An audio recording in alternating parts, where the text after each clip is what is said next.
Hi and welcome back.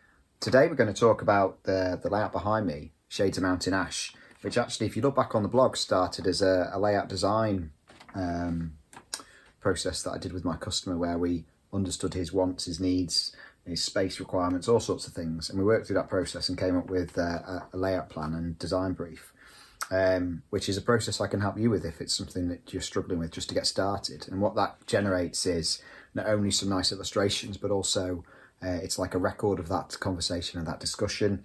It gives you some ideas on construction techniques, sizes, wiring, whatever you need. We can work into that and get that there. But from my perspective, it also gives me quite a good way of then pricing up a layout build commission, because I know exactly what's involved. So yeah, a bit of a plug for the layout design process. But yeah, it's interesting to look back at this image, you know, of the layout, and then look what we've created, and look how close to the intent we've got here. There are some changes, some of which I'll mention as we kind of walk through it, but I'm really pleased, I'm really excited to share this with you. Hopefully we'll see my little pannier shuffling around as well. So I'm going to walk through some of the elements that hopefully you're going to find of interest, and explain some of the thought process that went behind including them, and perhaps a tip or two. So without further ado, let's take a look.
Seen here, the layout is just over 1.2 meters long. It's a little bit deeper than some of my other cameos that I've built. This is going on a purpose-built shelf, so we have the luxury of a little more scenery at the front of the scene, which I think actually works really, really well. I think it's closer to 40 centimeters deep. As you can see, we've got the cameo presentation with the LED lighting tucked in behind the lid. Unlike some of my other recent projects, I've actually managed to use this back scene without modification. It's one of the ID back scenes range. I think in this setting it looks really good, and the colours match the lush greens that we've used within the scene, so it didn't feel like it needed fading or washing out. It feels distant enough, and I think the composition works well with the mountain hills.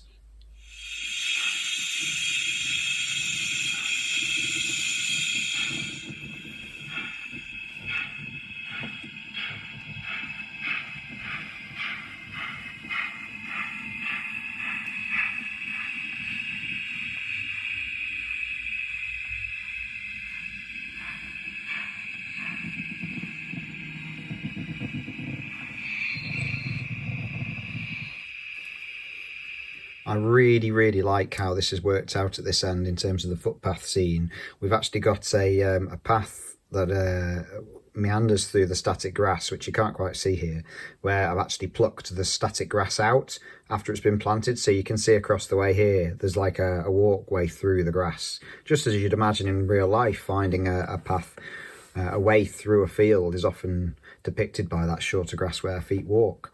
And then where it crosses the rails, we've just got a couple of old sleepers and some cinder infill. And across the NCB tracks here, there's no signage, there's no warning, there's no fencing as such even. It's just assumed people sort of stick to the path. And then when you get to the main line, there's a little beware of the trains sign here and one on the other side. And then the finger post depicting the footpath and the gates and things. I think it's a really nice little cameo of elements that work well together, but also help you move into the scene yourself. You can actually imagine yourself walking down that path, crossing the tracks, glancing to the side and hoping to catch the sight of something moving.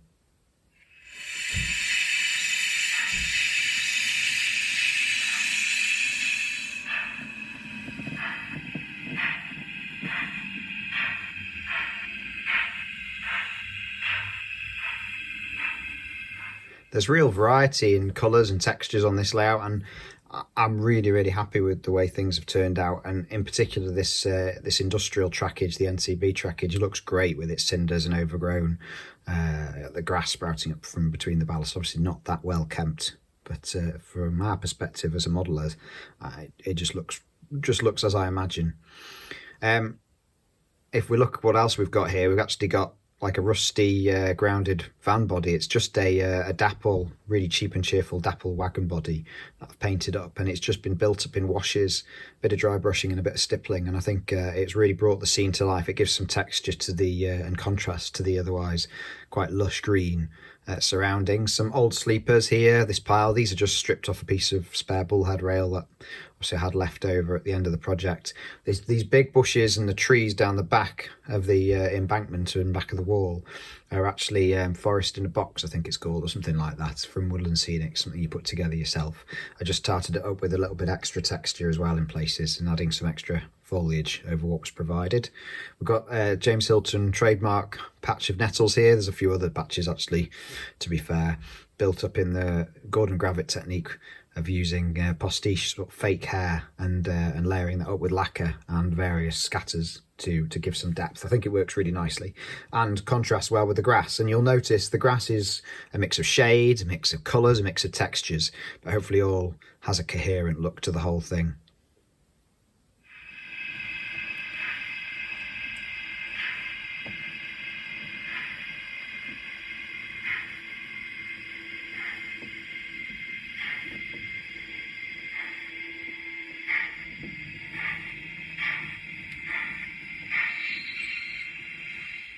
This tree, dead centre, well, I say dead centre, slightly off to the left, but certainly central in terms of its position in relation to the three-way turnout. It's a great view block. It splits the view and the scene into two. Without that, the layout just appears to be all one scene, the stone walling and dropping away down into the valley with the river. With the tree, you're forced to look around it, and it really does split things up nicely. And it's also a lovely example of the sort of trees that we all remember leaning up against as children. So I think hopefully it evokes that sort of memory for people as well.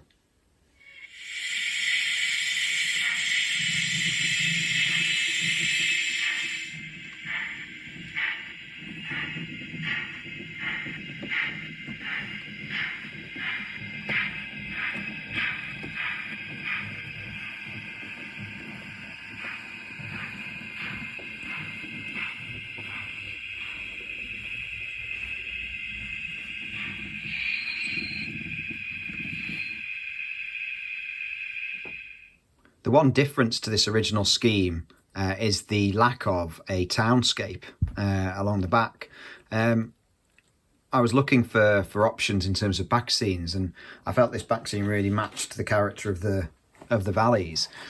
But when I started mocking up flat structures along the back edge, along here, warehouses and things, it just looked flat. There was no way of disguising the fact they were stuck onto the back scene, and I really disliked that feel of a 2D structure when we know in reality it's 3D. So instead, our mind perhaps thinks what lies beyond this, you know, these trees, these bushes, and then looking down the valley at this end, rather than have a distant town, I've just got an open valley, and that seemed to match the feel of the river moving through the scene into the background. So I think it works without, and it also has the benefit that it leaves the location a little bit more vague, a little bit more agnostic. We're not definitely in a colliery town here, are we? So it's up to our imaginations to set the location and the time period based on the stock we're using, and that gives real flexibility to a layout like this. It's going to live in your home.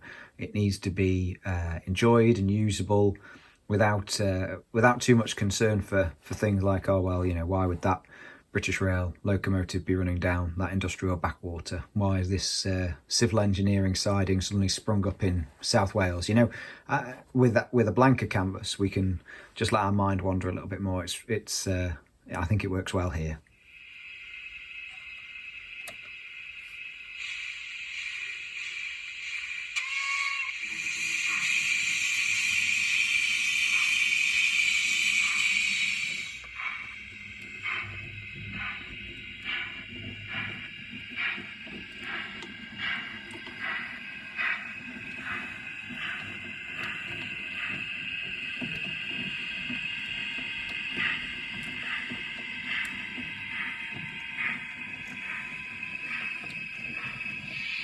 Looking down the layout, you'll notice that the both tracks end at the back seam. The layout will have a fiddlestick extending operation from the left-hand end, but at the right-hand end it wasn't clear as to whether my customer was going to extend those tracks or not. So we chose to leave the back seam fully in place, and behind each track is a hole that pin goes through the end of the layout board, and that will allow a jigsaw to be rather bravely inserted and a hole cut out should extension ever be on the cards. But in the meantime, the uninterrupted no hole in the sky works really well from most angles. From here, this forced angle we can see obviously there's nothing there where the track should continue, but when you're looking into the layout like this is all sort of slightly hidden by the wing at the stage front, just here, just to my right, and of course the trees and some of those that fencing and things. So actually they're all sort of scenic aids to disguise the fact that the track just ends, but also the back scene carrying on behind makes that subterfuge slightly easier to pull off. The layout is wired for DCC with frog juicers for polarity of the frogs on the turnouts, and these are just manual throws, wire and tube, nothing complicated. It's designed to be operated at home from the front and enjoyed, and a control panel and having to glance down and push buttons and things, I think that takes you out of the experience of the operation. It takes you out of imagining you're there.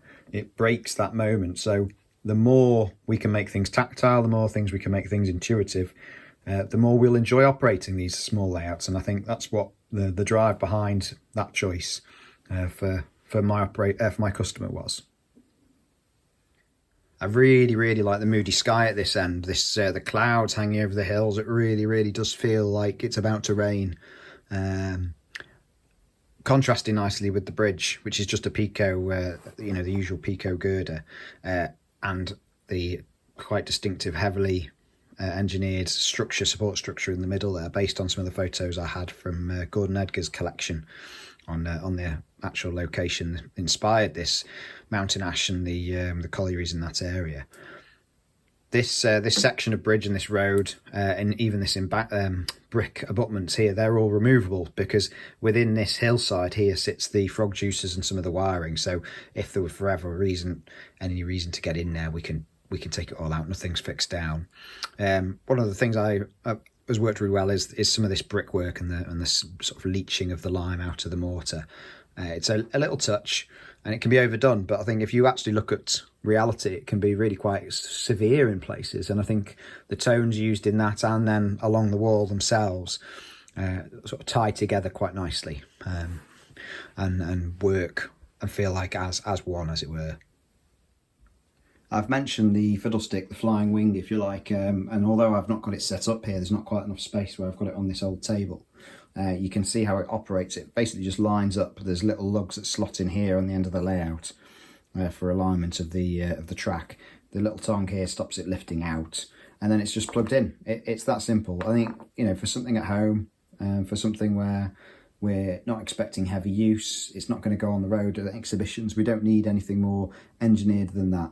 I think perhaps can get put off by these over-engineered solutions that can take hours to manufacture, can cost a lot of money, and they have no benefits for a layout like this that lives in one place. Obviously, I wouldn't suggest this was the way forward for an exhibition layout, or one which was split into several parts on multiple occasions, but this is something that's going to go onto the shelf at home, be joined up, and that's it then. It's just going to live. So, you know, it may need removing on occasion, and it's something that's simple to just unplug and unslide.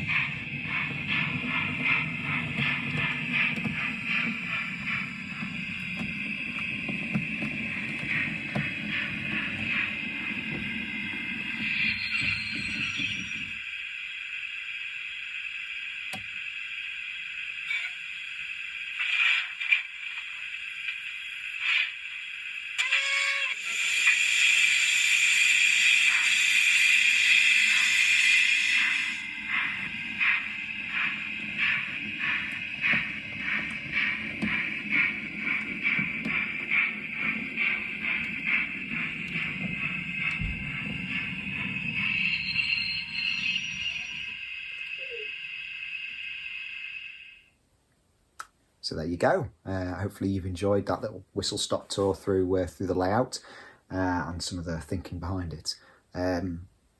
If you're interested in commissioning the design process, as I say, then all the details are on my website of how to get in touch with me, and we'll put together a bit of a proposal for you.